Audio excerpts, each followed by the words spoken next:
Olá pessoal, tudo bem?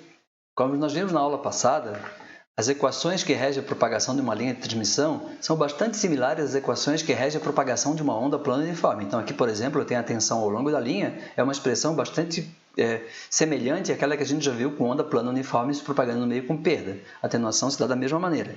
Então, a partir de agora, eu vou fazer uma analogia entre as equações de propagação nas linhas de transmissão e a equação da onda plana uniforme.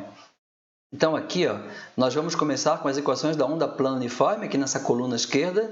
Nós obtivemos essas duas equações a partir da lei de Faraday e da lei de Ampère, equações de Maxwell, tá? Em termos de campo elétrico e de campo magnético, da frequência e das propriedades do meio, μ, sigma e epsilon. Agora, com as linhas de transmissão, nós obtivemos equações similares, só que em vez de campo elétrico, era tensão, em vez de campo magnético, era corrente, e as propriedades do meio, na verdade, eram os parâmetros primários da linha, R, L, G e C, os parâmetros distribuídos. Essas equações são muito similares. Tá? Se eu comparar, por exemplo, essa segunda equação, nessa segunda linha, essa equação com essa, o formato é rigorosamente o mesmo. Então, aqui a gente pode identificar uma analogia entre as grandezas. Então, tensão é análogo de campo elétrico, tá? Então, um é volt, outro é volt por metro. Corrente, aqui na linha de transmissão, é análogo de campo magnético, uma onda plana uniforme, corrente Ampère, campo magnético em Ampère por metro. Se eu observar aqui,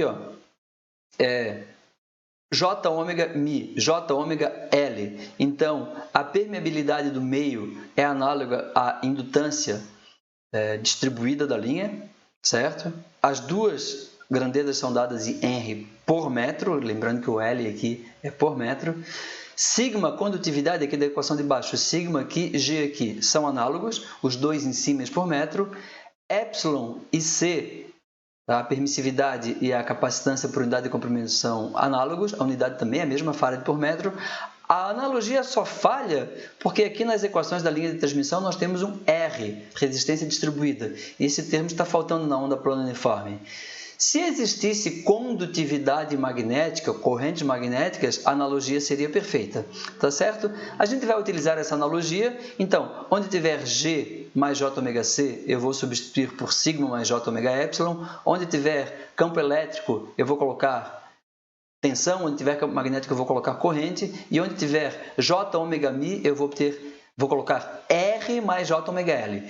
Então, todas as equações que nós deduzimos para as ondas planas uniformes vão ser utilizadas para deduzir as equações de linhas de transmissão a partir dessa analogia, certo? Então, as equações e definições das linhas de transmissão podem ser obtidas por analogia com as equações das ondas planas uniformes. Então, eu vou separar aqui a minha tela em duas colunas. Na coluna esquerda, as equações que nós já vimos, de onda plana uniforme, e na coluna direita, as equações deduzidas por analogia para as linhas de transmissão. No caso mais geral, o campo elétrico tem duas parcelas, uma que se propaga para a direita, a onda que vai para a direita, e uma que se propaga para a esquerda, a onda que vai para a esquerda. E0 é o campo elétrico em Z igual a zero, da onda incidente, e R0 é o campo elétrico em Z igual a zero da onda refletida, certo? Então, por analogia, eu tenho numa linha a tensão é a soma da tensão que vai para a direita, da tensão incidente com a tensão refletida, então, absolutamente similar. A constante de propagação, no caso da onda plana uniforme, a constante é a gama, J ômega μ, sigma mais J ômega epsilon, alfa mais J beta, constante complexa. Aqui é bastante similar, tá? Nós já deduzimos até essa equação.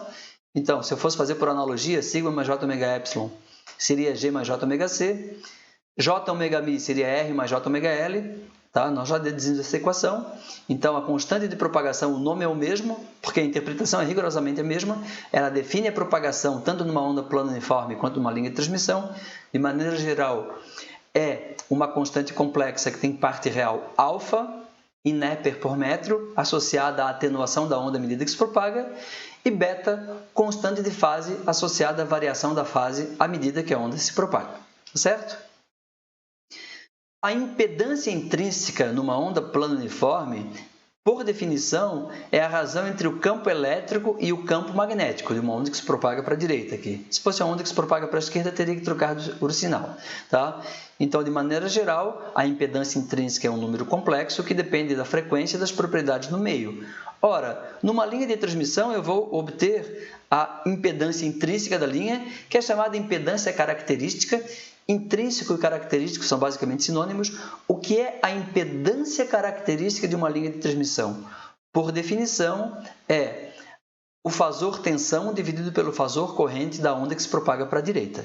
Da onda que se propaga no sentido positivo. Se fosse sentido negativo, teria que trocar o sinal, como a gente já viu também. Tá? Então, por analogia, é raiz de R mais J ômega L dividido por G mais J ômega C. Então, de maneira geral, a impedância característica de uma linha de transmissão também é uma grandeza complexa. Para o caso de um meio sem perda, sigma é igual a zero. Então, a impedância intrínseca é um número real, raiz de μ. Para uma linha sem perdas é uma linha feita com um condutor perfeito, R igual a zero, separados os condutores por um dielétrico perfeito, G igual a zero. Então, é simplesmente raiz de LC, é um número real. Tá? Essa impedância característica de uma linha não é uma impedância entre dois pontos, que eu pego o multímetro e vou medir. É uma impedância também impedância de onda. É a relação entre o fasor tensão e o fasor corrente da onda que se propaga ao longo da linha. Tá? Aqui eu tenho alguns valores padronizados de impedância característica. Então, cabo coaxial, os valores de impedância característica são padronizados em 50 ohms e 75 ohms. Vou voltar a falar mais sobre isso mais para o final dessa parte de linhas de transmissão. A linha bifilar paralela, aquele fio de descida de TV, 300 ohms. Vocês estão vendo que 300 ohms, 50 ohms, 75 ohms também são impedâncias de entrada, por exemplo, do receptor de TV ou de um osciloscópio. Tudo isso é feito para que a impedância da linha seja igual à impedância da carga, tá? Para evitar reflexão, para ter casamento de impedância, também já vou falar sobre isso.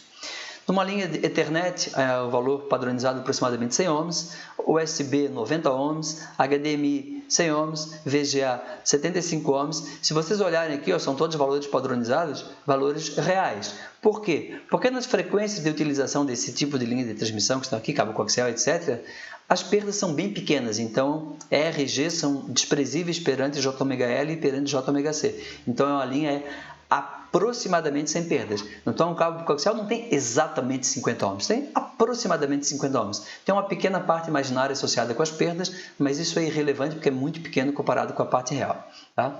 Então, já vimos campo elétrico, constante de propagação e impedância intrínseca, com seus análogos tensão, constante de propagação e impedância característica. A gente utilizou a impedância intrínseca para calcular o campo magnético. Então, nós vamos utilizar a impedância característica para calcular a corrente ao longo da linha. Tá? Isso está feito aqui. Campo magnético, então, como se obtém o campo magnético? Divide-se o campo elétrico pela impedância intrínseca. No caso da onda que se propaga no sentido negativo, adicionalmente eu tenho que trocar o sinal. Na linha de transmissão, então, vai ser a mesma coisa.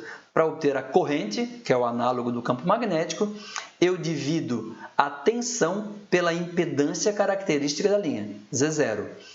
No caso da onda que se propaga para a esquerda, adicionalmente eu tenho que trocar o sinal. Tá? E a velocidade de propagação na linha, que nós chamamos de velocidade de fase, é ômega sobre beta, que é igual a lambda F. Numa linha de transmissão, é rigorosamente a mesma coisa. Uma onda se propaga numa linha de transmissão, uma única onda, com uma velocidade constante, movimento retilíneo uniforme, assim como se propaga com uma velocidade constante para uma onda plana uniforme, numa única frequência. Tá? Como beta pode variar com a frequência para meios com perda, para linhas sem perdas, de maneira geral a velocidade depende da frequência. Para linhas sem perda, tá? Assim como para meios sem perda, a velocidade de propagação não depende da frequência. Essa equação 1 sobre raiz de LC, com esse formato, vocês já viram até quando estavam estudando ressonância em circuitos elétricos, quando a impedância do indutor elimina a impedância do capacitor. E a gente obtinha uma frequência ômega de ressonância, mas aqui é velocidade. Como pode ser? LC lá resultava em radiano por segundo e aqui resulta em metros por segundo. Lá, quando a gente estudava circuitos elétricos, ressonância, L e C eram dados em Henry e Faraday. Aqui é em Henry por metro e o C é Faraday por metro. São parâmetros distribuídos da linha. Não são indutância e capacitância de um elemento do circuito. Tá? Outro parâmetro que a gente já viu foi o coeficiente de reflexão. Então, com onda plana, nós tínhamos o meio 1. Chega uma onda incidente, parte dela é refletida e parte é transmitida para o meio 2. O coeficiente de reflexão aqui na fronteira, por definição, é o campo elétrico da onda refletida dividido pelo campo elétrico da onda incidente. E isso nós já vimos, depende das impedâncias dos meios. Se eta2 e eta1 são iguais, eu tenho transmissão total e nada é refletido. Casamento de impedâncias. No contexto de linhas de transmissão, é exatamente a mesma coisa. Tá? O meio 1 é a própria linha, com impedância Z0. O meio 2 é para onde a energia vai. É a carga, com impedância ZL. Tá? VL é a tensão no meio 2, é a tensão na carga.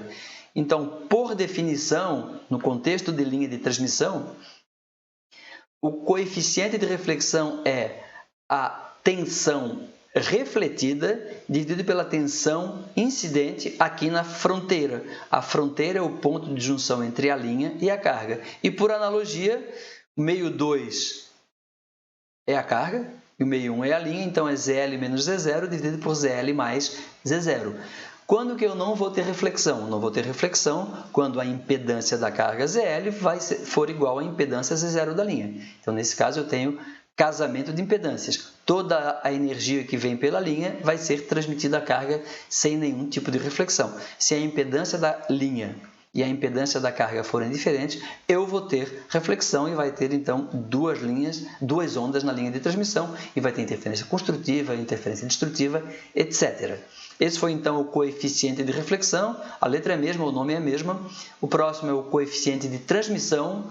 No contexto de linhas de transmissão, tá? Vai depender de tensões. No contexto de onda plana uniforme, depende do campo elétrico. Então, é o campo elétrico da onda transmitida dividido pelo campo elétrico da onda incidente na fronteira, depende das impedâncias. E na linha de transmissão, basicamente a mesma coisa, só que a tensão transmitida é chamada de tensão na carga, VL. E V0 é a tensão incidente, ali na fronteira, na divisão entre a linha e a carga. Então, também depende das impedâncias. Tá certo? O coeficiente de onda estacionária, a gente definiu para onda plana uniforme, é uma grandeza real, que é o campo elétrico nos pontos de interferência construtiva, campo máximo, dividido pelo campo elétrico nos pontos de interferência destrutiva, campo mínimo. Nós vimos que é 1 mais módulo de gama, 1 menos módulo de gama. E é um número que varia entre 1 e infinito.